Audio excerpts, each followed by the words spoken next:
Nova Scotia Health brought their dog and pony show to Pugwash, ostensibly to answer questions and concerns about emergency services at the shiny new hospital.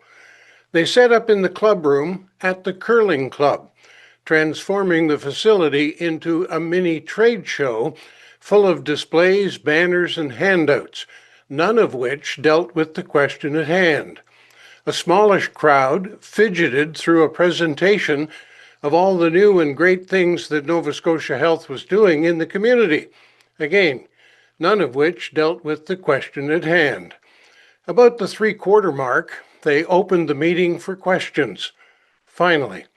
And you may be forgiven if you expected a flurry of heated questions, but only 5 people raised a hand, and not all at once. The first was a lady who appeared to be reading from a script. She asked about the wisdom of reducing the salary of physicians who provided emergency service at the shiny new hospital.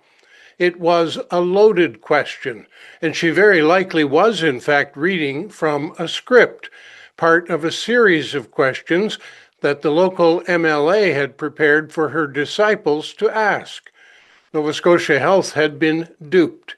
They were set up for an ambush by the independent-minded Elizabeth Smith-McCrossin. The independent MLA has campaigned on the edge of the truth once again, a campaign designed to embarrass Premier Tim Houston, not to better serve the community. She continues to claim that it was the government of Nova Scotia, specifically the Premier, who cut doctors' pay that scared away doctors who served part-time in the ER, usually for a brief or short temporary terms.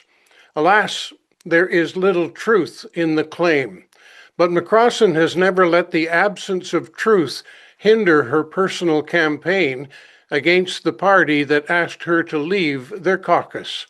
The fact of the matter is that physicians' pay scales are very, very complex and always negotiated with Doctors Nova Scotia, the organization that represents all physicians in the province. But how could McCrossin know that? She was a nurse.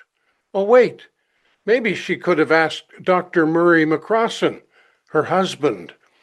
The fact is, Nova Scotia Health, or Nova Scotia Health and Wellness, the two competing agencies of the Nova Scotia government, has dramatically sweetened the pot when it comes to doctors' salaries, especially in rural Nova Scotia. But as the lady with the scripted message found out, it is a very confusing structure based on the nature of services being provided, the level of physician training, and the location in the province. And while it is true that some doctors who offer their services on a temporary basis, known in the profession as a locum, while it's true that some have seen a reduction in pay, it was not a demotion and certainly was not through malice. Doctors who provide multiple services, like maintaining a medical office and seeing patients, serving perhaps in a nursing home or other home for special care, and along with taking a rotation in their local ER, such doctors would find a paycheck much, much greater than in the past. However, that doctor who only wants to work a few hours or perhaps a few days in a rural emergency department, that doctor would know ahead of time that the pay is proportionate. Our local independent MLA should know all this, but she is counting on the complexity of the doctor's agreement to continue to stir the locals into thinking the government is doing something wrong. There is only one person in this mess that is actually doing something wrong, and if she were honest, she would admit it. There is a dramatic shortage of ER doctors right across the world. There is a general shortage of family doctors, even certain specialists. This is not a problem unique to Nova Scotia, and it certainly is not a problem forced upon Pugwash. It is made to look like a local problem by a frustrated lone wolf MLA with a personal agenda, an agenda to undermine the Premier for her personal satisfaction. At least, that is my view. I'm Bill Martin.